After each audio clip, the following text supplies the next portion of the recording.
Bonjour et bienvenue dans une nouvelle vidéo. Une fois n'est pas coutume, nous allons parler non pas des lois des hommes, mais des lois mathématiques et physiques qui régissent le monde maritime. Au programme aujourd'hui, la trigonométrie. Avant de commencer, n'oubliez pas de me soutenir en vous abonnant et en likant ma vidéo si vous aimez mon travail.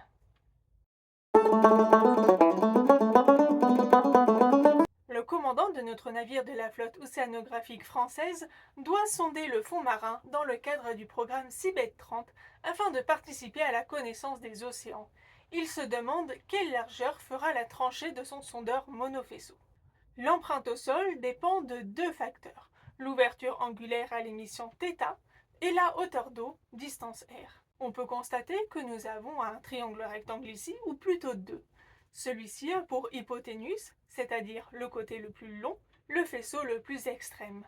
L'officier de quart peut ainsi se servir de la trigonométrie en utilisant le fait que le sinus est égal au côté opposé sur l'hypoténuse, le cosinus est égal au côté adjacent sur l'hypoténuse et la tangente est égale au côté opposé sur le côté adjacent. Notre sondeur comprend des faisceaux compris entre moins 64 degrés et plus 64 degrés.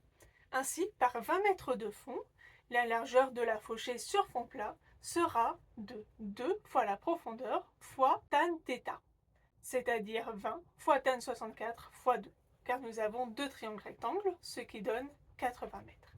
La trigonométrie est très utile pour calculer les angles et les longueurs des côtés d'un triangle rectangle.